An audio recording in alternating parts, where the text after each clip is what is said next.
नमस्कार, जोहार। स्वागत है आप सभी का संकल्प से सिद्धि कार्यक्रम में। दोस्तों, इस कार्यक्रम में हम आपकी मुलाकात ऐसी पर्सनालिटीज से करवाते हैं जिन्होंने अपने जीवन में एक संकल्प लिया था। उस संकल्प को पूरा करने के लिए उनके अंदर एक जुनून आया और उन्होंने उस कार्य को सिद्ध किया। आज इसी क्रम में हम आपकी मुलाकात करवाने जा रहे हैं मित्र तुल्य के फाउंडर अविनाश जी से। तो अविनाश जी, बहुत बहुत स्वागत है आपका हमारे कार्यक्रम में। जी, बहुत धन्यवाद आपका। अविनाश जी, सबसे पहले तो मैं आपसे जानना चाहूंगी कि मित्र तुल्य का क्या कंसेप्ट है और ये किस कंसेप्ट पे काम कर रहा है फिलहाल। मैं रांची से ही हूँ और रांची में मैंने देखा है कि कई ऐसे परिवार हैं जो ज़्यादातर बुजुर्ग व्यक्ति हैं जिनके बच्चे नौकरी के लिए, बेहतर अवसर के लिए शहर से बाहर रहते हैं। और बुजुर्ग व्यक्तियों के साथ ये है कि वो अपने बच्चों के पास जाते तो हैं, बट कुछ समय के बाद उन्हें लगता है कि नहीं, हमारा अपना घर में रहना हमें वहाँ ज़्यादा अच्छा लगता है, बेहतर लगता है, तो वो वापस आ जाते हैं। वापस आना उनके लिए उनके हिसाब से तो ज़रूरी है, लेकिन वापस आने के बाद बहुत सारी तकलीफ़ों और बहुत सारी परेशानियों का भी उनको सामना करना पड़ता है। ना शरीर साथ देता है ना दिमाग। जी, तो छोटी छोटी ज़रूरतों के लिए भी उनकी निर्भरता बढ़ जाती है। अब बच्चे साथ में नहीं हैं, परिवार उस तरह से साथ में नहीं है, तो हर छोटी मोटी ज़रूरतों के लिए उनकी निर्भरता रहती है और वो निर्भरता कई बार पूरी होती है, कई बार नहीं होती है, तो ये बड़ी परेशानी है। तो ये हमने देखा कि ऐसे कई परिवार हैं रांची में जिनको इस तरह की ज़रूरतें हैं, और हमारी उनसे जब बातचीत हुई तो हमने कोशिश किया ये समझने का कि कोई ऐसी ऑर्गेनाइजेशन है क्या जो इस तरह का काम कर रही है। हमें ऐसा नहीं मिला।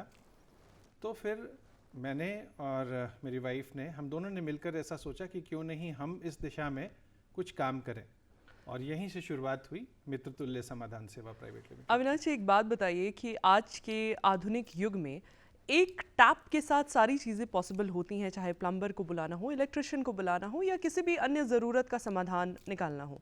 तो वैसे में क्यों आपको ऐसा लगा कि इस चीज़ की ज़रूरत है वैसे लोगों के लिए जो कि अकेले शहरों में रह रहे हैं? हमने जब इनसे बात किया तो हमारा भी यही सवाल था कि आपको जो इतनी परेशानी हो रही है, आजकल तो बहुत सारे ऐसे ऐप बेस्ड समस्याओं का समाधान करने के लिए बहुत सारी कंपनियां हैं। उनका बोलना था कि ये हमें नहीं समझ आता है। कई बार कस्टमर केयर से बात करनी हो तो हमें नहीं समझ में आता है कैसे बात करें। कई बार वो कुछ सब ऑटोमेटिक होता है तो हम उससे बहुत सहज नहीं महसूस करते। तो इस वजह से हम वो सुविधाएं उपलब्ध हैं, लेकिन फिर भी हम उनका उपयोग नहीं कर पाते हैं और हमें परेशानी होती है। तब हमें लगा कि नहीं, उनकी ज़रूरतों के मुताबिक इन सुविधाओं को उपलब्ध कराना ज़रूरी है। मतलब अगर वो बूढ़े हैं, बुजुर्ग हैं, आंखों में परेशानी है, घर में रह रहे हैं और उतने टेक फ्रेंडली नहीं हैं, जी जी तो वो आपको फ़ोन पर यदि बताए या एक कागज़ कलम पर लिख कर दे दे, जी। उसकी फ़ोटो भेज कर दे दे कि मुझे ये चीज़ चाहिए, तो आप उनको किस तरीके से वो मतलब मुहैया कराते हैं वो सर्विसेज? जो ज़्यादातर ज़रूरतें होती हैं वो, अब बुज़ुर्गों के लिए हर मौसम ही कठिनाई और चुनौती भरा होता है। अभी बरसात शुरू हो गई तो बारिश के समय बाहर निकलना, फल सब्जी, किराना, दवाई, ये सब कुछ लेकर आना उनके लिए कठिन होता है। तो वो अपनी ज़रूरतों को हर तरह से चाहें, तो हमने कई हमारे ऐसे जो लोग जुड़े हैं उनको हमने सिखाया भी कि व्हाट्सएप का इस्तेमाल कैसे करके वो फ़ोटो खींच के व्हाट्सएप से हमें अपनी ज़रूरतों की लिस्ट भेज सकते हैं। कई ऐसे भी लोग हैं जो दिक्कत महसूस करते हैं तो वो फ़ोन पर हमें अपनी ज़रूरतें सारी बता देते हैं, और उन सारी ज़रूरतों को फिर हमारे जो साथी हैं वो बाज़ार से सब खरीद के अच्छे से क्वालिटी के साथ उनको समय पर पहुंचा देते हैं। तो ये उनके लिए बड़ा एक सुविधा का काम हो जाता है। अविनाश जी, एक बात बताइएगा कि अक्सर शहरों में जो लोग रह रहे होते हैं उनके लिए ये काफ़ी आसान होता है, चाहे आप उनकी मदद करें या ना करें। शहरों में जो लोग रह रहे होते हैं माहौल से वो लिटरेट इनफ हो जाते हैं कि फ़ोन के कुछ टैप्स से वो चीज़ों को समझ लें। बहुत बारी ऐसा होता है कि नहीं हो पाता, मुश्किल होती है, लेकिन 70% लोग जो शहरों में रह रहे हैं डेवलप्ड सिटीज़ में, वो समझ लेते हैं चीज़ों को। लेकिन वहीं अगर हम बात करें छोटे शहरों की जो कि डेवलप्ड नहीं है, जहाँ एक टैप के साथ प्लम्बर, इलेक्ट्रिशियन या अन्य जो रोज़मर्रा की दिक्कतें हैं उसको सॉल्व कर पाना पॉसिबल नहीं हो पाता है, हम अपने नेबर्स के प्रति या दूसरों के ऊपर निर्भर रहते हैं, तो उन शहरों में आपको नहीं लगता कि इस चीज़ की ज़्यादा ज़रूरत है? बिल्कुल सही कहा आपने। उन शहरों में भी ज़रूरत है, और रांची की अगर मैं बात करूं जहां हमारी कंपनी अभी काम कर रही है, तो जिन लोगों के ऊपर हमारा ज़्यादा ध्यान है, जो सीनियर सिटीजन है, उनके लिए ये बहुत चैलेंजिंग हो जाता है कि किस तरह से हम एक ऐप में जा कर के अपनी ज़रूरत की चीज़ों को हमने उसमें लिस्ट कर दिया और फिर हमने पेमेंट कर दिया। सारा कुछ प्रीपेड बेस्ड होता है, आपको जो भी सर्विसेज लेनी है उसका भुगतान आपको पहले करना है। अभी कुछ समय पहले की ही बात है कि एक बुजुर्ग दंपति, उनका ये कहना था कि अरे ये भी हम बहुत सुन रहे हैं कि साइबर फ्रॉड हो रहा है, तो हमें तो बड़ी घबराहट होती है कि हमारा पैसा बैंक का कहीं चला ना जाए।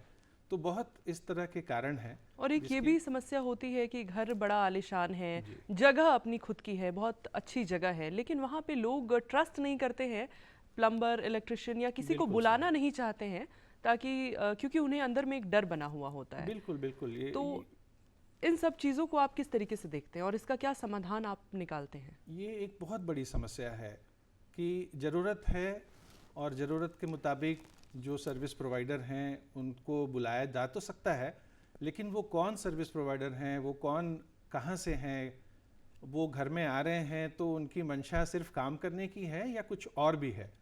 ये कई ऐसी घटनाएं शहर में हुई भी हैं जिसको देख करके जो ये सीनियर सिटीजन हैं, ये जो बुजुर्ग परिवार के लोग हैं, वो काफ़ी सशंकित रहते हैं। तो ये बात भी उन्होंने हमारे सामने रखी कि आप जिन्हें भेज रहे हैं हम कैसे भरोसा करें, क्योंकि वो तो बूढ़े लोग हैं, असहाय लोग हैं, कोई मजबूत उनके पास व्यक्ति मौजूद जी, नहीं जी, है। जी। हम एक चीज़ आपसे जानना चाहेंगे अविनाश जी कि जो छोटे शहर हैं उनमें रह रहे बुजुर्गों के लिए क्या आपने कोई विकल्प निकाला है, क्या आपने कोई समाधान निकाला है? जैसे अभी ये जो बात हो रही थी कि जो भी सर्विस प्रोवाइडर हैं, तो इनको हमारे द्वारा, हमारी कंपनी के द्वारा हम इनका पूरा वेरिफिकेशन करते हैं। इनके घर की सारी जानकारी, इनके सारे पड़ोसियों से उनकी जानकारी, ये सब ले करके और उसके बाद उनसे पूरा विस्तार में बात करके ही हम जब संतुष्ट होते हैं तभी हम किसी के भी घर में इन सर्विस प्रोवाइडर्स को भेजते हैं।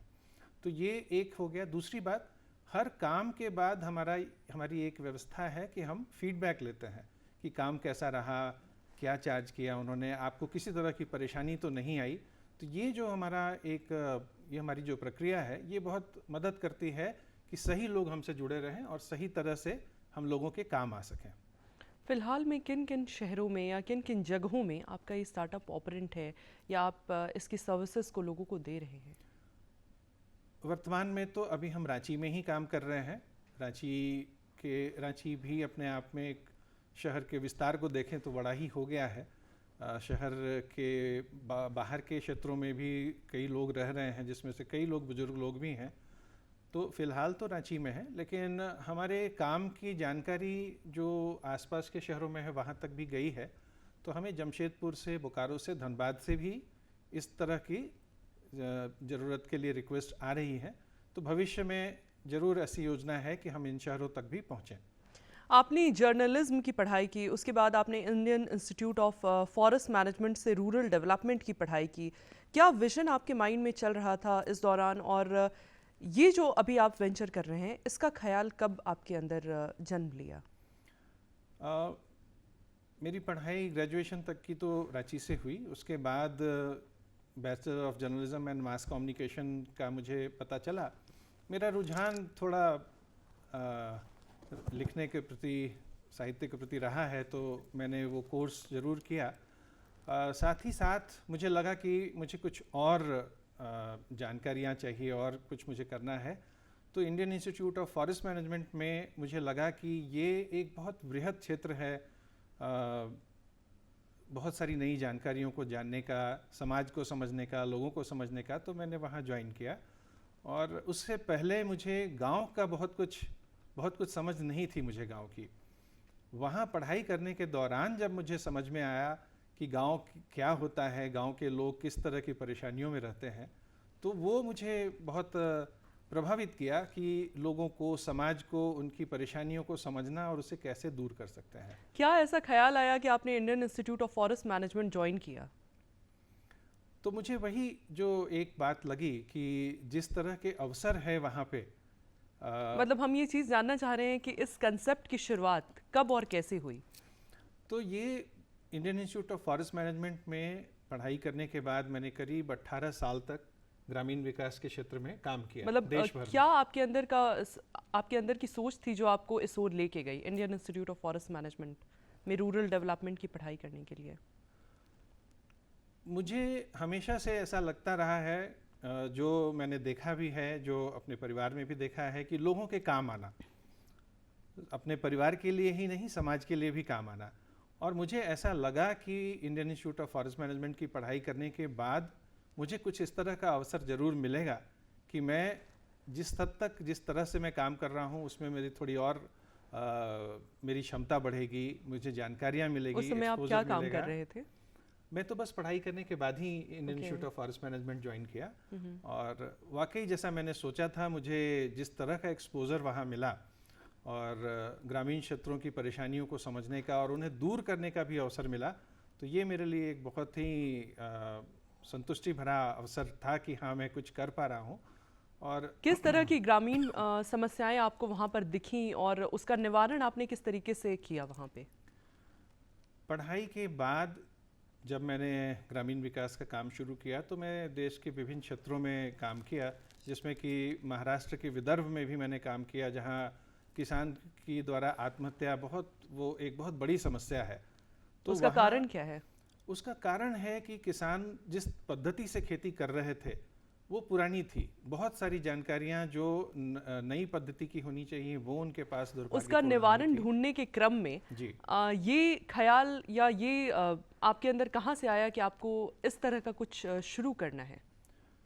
तो ये तो एक मन के अंदर था ही कि लोगों के लिए काम करें, उन्हें सपोर्ट करें, और जो ग्रामीण विकास का काम था उसी दौरान जब मैं जिस ऑर्गेनाइजेशन के साथ काम कर रहा था तो मेरी पोस्टिंग हुई गया में, और मैं परिवार मेरा रांची में ही था, और मैं गया जा कर के एक महादलित परिवारों के साथ एक रिसर्च का प्रोजेक्ट था 1.5 साल का, तो मैं वहीं रहा। उस दौरान जब मेरा गया से रांची आना जाना होता था तो मुझे समझ में आता था कि घर में बुजुर्ग माता पिता हैं तो कितने तरह की उनको परेशानियां होती हैं। ये आपके घर की बात थी? ये मेरे घर की बात पहले है। अच्छा। लेकिन जब मैंने लोगों से बात करना शुरू किया तो वो बोले कि अरे ये तो दिक्कत हमारे यहाँ भी है, क्योंकि हम लोग बाहर निकल जाते हैं काम से और बूढ़े माँ बाप और हमें लगा कि अच्छा ये संघर्ष मेरा नहीं है, ये बहुत सारे लोगों का संघर्ष है कि जिनके माता पिता अकेले रह रहे हैं, उनको हर छोटी छोटी ज़रूरतों पे उनको निर्भरता रहती है, और वो कई दफ़ा अपने बच्चों को बताते नहीं हैं कि वो परेशान हो जाएंगे, और उसकी वजह से उनको कई दिक्कतें होती हैं। तो इस बारे में जैसे मैंने ज़्यादा जानकारियाँ ली, ज़्यादा लोगों से बात हुआ, तो मुझे पता चला कि ये तो समस्या काफ़ी बड़ी है। इसका निवारण ढूंढने के लिए आपने कहाँ से शुरुआत की और कैसे उस शुरुआत को आपने आगे बढ़ाया? पहली बार तो मैंने ये सोचा कि ये जो दिक्कतें, ये जो समस्याएं हैं बुजुर्ग लोगों की, सीनियर सिटीजन की, क्या कोई इस दिशा में कोई संस्था, कोई ऑर्गेनाइजेशन कुछ काम कर रहा है। तो मैंने बहुत प्रयास किया, लेकिन इस तरह का मुझे पता नहीं चला कि जो उनकी ज़रूरतों को दूर करने के लिए काम कर रहा हो, मुसीबतों को दूर करने के लिए काम कर रहा हो। तो ये ख्याल तो आपके अंदर वहाँ से आया, लेकिन इसको एक ग्राउंड लेवल इम्प्लीमेंटेशन का फॉर्मेट देना, कि एक्चुअली में इसको धरातल पर उतार पाना, आपकी सोच को, जो कि एक बहुत अच्छी सोच थी इन लोगों की समस्याओं को दूर करने के लिए, वो आपने कैसे किया? किस तरह से उसकी शुरुआत की? तो चीज़ों को इकट्ठा किया? इस पूरे यात्रा में मेरी वाइफ ने मेरा बहुत साथ दिया। हम दोनों ने काफ़ी इस पर बातचीत किया, काफ़ी चर्चा करी, और जिनके लिए हम काम करना चाहते हैं हम उनसे मिले, उनसे बहुत सारी बातें हमने की कि ये आपकी जो ज़रूरतें हैं ये कैसे पूरी की जा सकती हैं। तो उनके द्वारा बातचीत होने के बाद हमें लगा कि अच्छा, इस तरह की ज़रूरतें हैं कि उन्हें होम डिलीवरी की ज़रूरत होती है, उन्हें विश्वसनीय सर्विस प्रोवाइडर की ज़रूरत होती है। तो हमें लगा कि नहीं, इसको हमें एक फॉर्मल तरीके से शुरू करना चाहिए। कैसे आपने शुरू किया उसी फॉर्मल तरीके की अगर हम बात करें? जी। तो हमें लगा कि सबसे पहले तो एक लोगों का भरोसा होना चाहिए कि हम कौन हैं, हम क्या हैं। तो हमने फिर एक मित्र तुल्य समाधान सेवा प्राइवेट लिमिटेड के नाम से हमने एक कंपनी रजिस्टर की। उस कंपनी के बारे में फिर हमने लोगों को बताया, हम जा कर के मिले अपार्टमेंट्स में, घरों में लोगों को मिले, और वहाँ से वो शुरुआत हुई कि लोगों ने हमें ऑर्डर करना शुरू ट्रस्ट डेवलप करना तो एक चीज़ थी जो मिलकर बात करके आपने किया लोगों के साथ, उन उस कैटेगरी के लोगों के साथ। लेकिन अगर हम एक्चुअल में बात करें इस पूरी चीज़ को एक फॉर्मेट देने की, इस्टेब्लिश करने की, तो वो आपने किस तरीके से किया? कई बार हमें ये भी फील होता है कि क्या हमें किसी सेटअप की ज़रूरत है, या फिर क्लाउड सेटअप में भी हम चीज़ों को कर सकते हैं, लोगों को अपने साथ टाई अप करके, उन पर्टिकुलर फील्ड के लोगों को अपने साथ जोड़कर। कैसे आपने इसको प्लान आउट किया, एग्जीक्यूट किया, हम जानना चाहेंगे। आ, ये चूँकि मैं रांची का ही निवासी हूँ और श्रद्धानंद रोड में हमारा अपना घर भी है, तो हमें लगा कि जब लोगों से बात हुई तो लोगों का एक बहुत था कि आप कहाँ से काम करते हैं, आपका ऑफिस कहाँ है। तो हमने हमने अपना एक ऑफिस शुरू किया, घर में ही हमने शुरू किया और वहीं से हमने काम की शुरुआत की। और कई बार शुरुआत में, मैं अगर कहूँ कि शुरुआत के 1 से 1.5 साल में कई लोग आकर ऑफिस हमारे विजिट किए। तो क्या आपने अपने अंडर उस समय लोगों को भी रखा था, या आप खुद से ही काम कर रहे थे? नहीं, हमने कुछ लोगों को रखा था। किस चीज़ के लिए रखा था? एक तो जो सबसे बड़ी ज़रूरत थी लोगों की कि उन्हें होम डिलीवरी मिले समय पर। डिलीवरी पार्टनर्स डिलीवरी, तो होम डिलीवरी के लिए हमने एक व्यक्ति को रखा। और दूसरा जो ऑफिस शुरुआत एक व्यक्ति से की। एक वहाँ और एक ऑफिस में एक व्यक्ति हमने रखा जो फ़ोन कॉल्स अटेंड कर सके, इंक्वायरीज अटेंड कर सके। तो 2 व्यक्तियों से शुरुआत से हमने शुरुआत तो बात आती है अब इनको सैलरी देने की, या इनको मतलब एक रेम्यूनरेशन देने की, जब तक कि आपका बिजनेस जम ना जाए। तो ये आपने कैसे, मतलब कहाँ से इसकी फंडिंग आ रही थी, कैसे आपने इसको फंड किया? शुरुआती दौर में तो हमें चूँकि बहुत विश्वास था कि ये एक बहुत बड़ी ज़रूरत है लोगों की, तो हमें लगा ही कि ये हम अभी शुरुआत में तो हमने अपनी खुद की पूंजी लगा करके इसे शुरू किया। लेकिन जो हमारा एक मॉडल आप कर लें, या हमारा जो एक अप्रोच था वो ये था कि जो भी हम सर्विसेज दें वो कस्टमर उसको पे करे, उस सर्विस चार्ज को पे करे। तो क्या शुरुआत में जो भी आपकी पूंजी से लागत जा रही थी, एम्प्लॉयज़ को सैलरी पे करने में ही एक अमाउंट आपका जा रहा होगा बेसिकली, तो शुरुआती महीनों में क्या वो रेवेन्यू के फॉर्म में आना शुरू हो गया, या कितने महीने लगे आपको रेवेन्यू फॉर्मेट में आने के लिए? दरअसल कुछ साल लग गए क्योंकि हमने काम शुरू किया 2019 में और 2020 में ही कोविड जो है वो कोविड की परेशानी हुई 2020 और 21 में। तो उस दौरान हमने काफ़ी काम किया, काफ़ी लोगों से हमारा जुड़ाव हुआ। तो उसी दौरान मैं कहूँगा कि जब हमारा काम का दायरा बढ़ा, लोग ज़्यादा जुड़े, तो फिर वहाँ से हमारा रेवेन्यू भी आना शुरू हुआ, लोगों का एक भरोसा भी हुआ। मतलब 2 साल आपको लग गए प्रॉपर रेवेन्यू मॉडल क्रिएट करते करते। तो क्या ये जो एम्प्लॉयज़ रखे थे आपने, इनका पेमेंट आप अपने खुद से ही आपको कुछ ना कुछ लगा के करना पड़ा? जी। तो ये शुरुआत में तो हमें और आपकी अर्निंग फिलहाल कहाँ से चल रही थी उस दौरान? जो हमने 18 साल ग्रामीण विकास का काम किया, तो उस रिटायरमेंट के बाद? एग्जैक्टली रिटायरमेंट तो नहीं, लेकिन हाँ, काम वॉलंटरी छोड़ने के बाद तो उस काम से भी मैं जुड़ा हुआ रहा हूँ। क्या चैलेंजेस आपने फेस की इस पूरे 2-3 सालों के दौरान, या इसको एक प्रॉपर एस्टैब्लिश्ड स्वरूप देने से पहले किन किन मुसीबतों या चैलेंजेस का आपको सामना करना पड़ा? सबसे पहला जो हमारे लिए चुनौती थी वो थी लोगों के भरोसे की। तो 1 साल तक तो लोगों ने भी हमें आप पर्सनली ही जाते होंगे बातचीत करने के लिए? बिल्कुल पर्सनली जाना, लोगों की बातें सुनना, उनको बताना, कोई भी अगर परेशानी हुई, एक ट्रस्ट क्रिएट करना, ट्रस्ट बिल्ड करना, तो वो एक हमारे लिए पहली। इसके अलावा और कोई भी चुनौतियां थी जो आपको सामना करना पड़ा? थी, जैसा हमने कहा कि हम सर्विस प्रोवाइडर्स प्रोवाइड करते हैं, तो सर्विस प्रोवाइडर्स के लिए भी कई बार ऐसा हुआ कि हमें बहुत चुनकर लोगों को लेना पड़ा। लोगों को लिया, कभी किसी ने कुछ गड़बड़ी भी की, तो बहुत हमें इसे लेकर के। किस तरह की गड़बड़ी हुई? समय पर नहीं पहुंचना, कस्टमर्स से कभी कुछ एक्स्ट्रा पैसा मांग। तो इसको आपने कैसे ओवरकम किया, या कैसे इसको मैनेज किया आपने? हमने शुरू से ही अपनी कंपनी का जो भी काम किया वो एक सिस्टम के तहत किया, कि जो भी काम हो वो एक सिस्टम में हो। तो हमारा फीडबैक लेने का जो एक था, और फीडबैक लेने का माध्यम आपने क्या रखा? फीडबैक हम फोन से लेते थे। जैसे जो लोग फोन यूज नहीं कर पा रहे, फिर वो फीडबैक कैसे देंगे? नहीं, ऐसी स्थिति में तो हम खुद जाकर के भी उनसे मिले हैं, बट ज्यादातर लोगों के पास आज के समय फोन रहता ही है। तो मोबाइल फोन के थ्रू उनसे बात करके डिटेल्ड फीडबैक। तो उसने आज हमारे पास जो भी व्यक्ति जुड़े हुए हैं वो भरोसेमंद इसलिए भी हैं, तो मैं बहुत धन्यवाद दूंगा हमारे उन सभी लोगों का जो हमसे जुड़े हैं। कि मित्र तुल्य का नाम आपने क्या सोच कर रखा, मित्र तुल्य? ये हमें लगा कि हम जो काम कर रहे हैं तो लोग हमें किस तरह से देखें, लोग हमें मित्रवत देखें। कभी भी कोई परेशानी होती है शंका तो के भाव से ना जी, देखें, जी, मित्र तुल्य मित्र देखें। तुल्य के तौर पर हमें देखें, हम लोगों के लिए मित्र तुल्य बने रहें। अब बात आती है इसकी रजिस्ट्रेशन की या इसको एक स्टार्टअप का फॉर्मेट देने की, तो क्या ऐसा विचार आपके अंदर आया कि आपने इसको एक स्टार्टअप का फॉर्मेट दिया? आप चाहते तो इसे एक एनजीओ का भी तो फॉर्मेट दे सकते थे। हमें यही था कि जो भी हम काम करें, हम लोगों के ज़रूरतों को तो पूरा करें, लेकिन हम अपने आप के लिए भी एक सेल्फ सस्टेनिंग मॉडल के तौर पर हो। और हमारी जो विचार हमारा यही था कि हम इसे लंबे समय तक चलाना है, हमें इसमें काम करना है। तो जब इस विचार से हमने किया तो हमें तो लगा कि स्टार्टअप में रजिस्टर करने के क्या फ़ायदे आपको दिखे और क्यों आपने स्टार्टअप में रजिस्टर किया? देखिए, बहुत सारी योजनाएं हैं सरकार की जो जिससे हमें लाभ मिलता है, बहुत तरह के मार्गदर्शन भी मिलते हैं उसमें। तो इस तरह से स्टार्टअप से जुड़ना मार्गदर्शन तो देता ही है, जानकारियां देता है, प्लस जैसा मैंने कहा कि भरोसे की बात।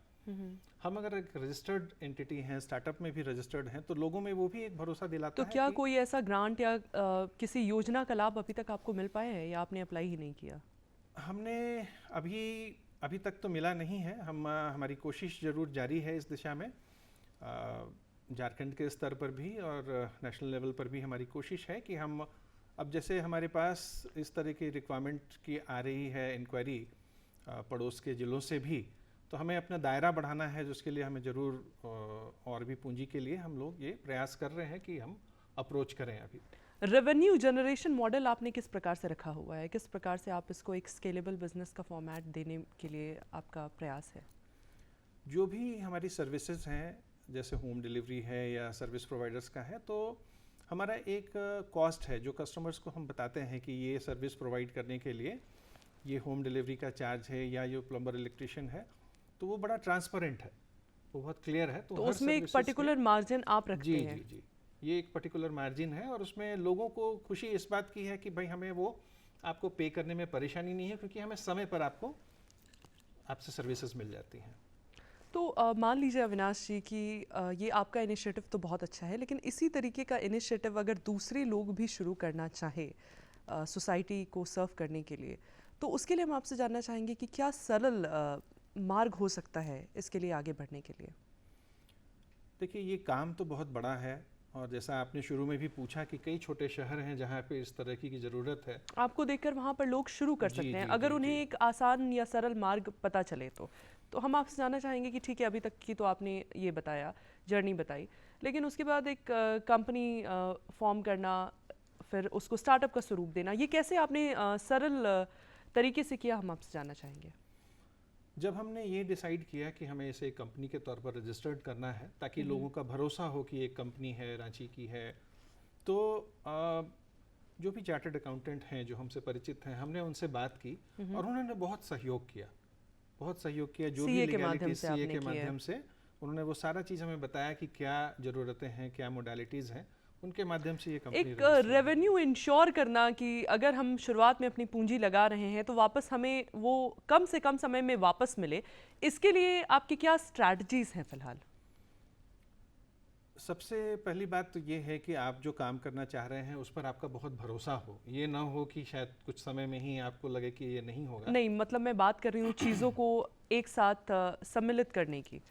तो अलग अलग विंग्स होंगे आपके, जैसे जी, आपके डिलीवरी पार्टनर्स बिल्कुल हैं, बिल्कुल। आपके टाइप्स होंगे प्लम्बर्स से, जी इलेक्ट्रिशियन जी से, जी, आपके टाइप्स होंगे अन्य अलग अलग सेक्टर्स बिल्कुल से। बिल्कुल तो बिल्कुल। उनके साथ एक सरल टाइप करना किस तरीके से, ताकि वो लंबा चले, और एक रेवेन्यू मॉडल स्टैब्लिश बिल्कुल करना ताकि बिल्कुल। वो लंबा चले। तो इसमें भी यहाँ भी भरोसे की बात होती है। जो भी डिलीवरी पार्टनर्स हैं या जो भी जिनके साथ भी हम लोगों ने जुड़ाव किया है, वहाँ भी बहुत पारदर्शिता है। जो भी वो काम करते हैं, जो भी उनका रेवेन्यू, उनका जो पोर्शन है वो उन्हें बहुत समय पर मिलता है। तो वो एक भरोसा जो है उनके साथ भी बनाए रखना बहुत ज़रूरी है। ये भरोसा होने से ज़्यादा लोग जुड़ते हैं। जैसे हमने मतलब कुछ किस तरीके का रेशियो रखने से ये जो बिजनेस है या स्केल है ये लंबा चलेगा, सभी पार्टनर्स भी जुड़े रहेंगे और हमारा भी जो बिजनेस है या जो टर्म्स है वो सरलता के साथ लंबा चलता चला जाएगा? इस काम में वही है कि जितने ज़्यादा लोगों से जुड़ाव हो, जितना स्केल हो, वही रेवेन्यू के लिए मायने रखता है। तो जो भी उसमें मार्जिन है वो सर्विस प्रोवाइडर के समझ के अनुसार उन्हें कितने में वो अफोर्डेबल है, वो देखते हुए ही करना बहुत ज़रूरी है और ये संभव है, जो हम अभी महसूस भी कर कितने रहे लोगों को आपने रोजगार से जोड़े हुए रखा है अविनाश जी फिलहाल? हैं। हमारे साथ इनडायरेक्टली और डायरेक्टली दोनों जी, जी, मिलाकर। जी, जो जो डायरेक्टली हमारे साथ जुड़े हैं वो एक तो हमारे जो होम डिलीवरी करते हैं वो हैं और एक ऑफिस के हैं, और उसके अलावा तकरीबन 40 से 45 लोग जो हैं। 40 से 45 लोगों को आपके माध्यम से जी, रोजगार जी, मिल जी, रहा है। बिल्कुल। अविनाश जी, आप हमारे कार्यक्रम में आए और आपने हमारे दर्शकों को एक स्टार्टअप क्रिएशन की तरफ एक सफल मार्गदर्शन दिया, इसके लिए आपका बहुत बहुत शुक्रिया, आभार। अगले कार्यक्रम में आपसे फिर मुलाकात होगी ऐसे ही किसी नए व्यक्तित्व के साथ। तब तक के लिए हमें और हमारी पूरी टीम को दीजिए इजाजत। नमस्कार, जोहार।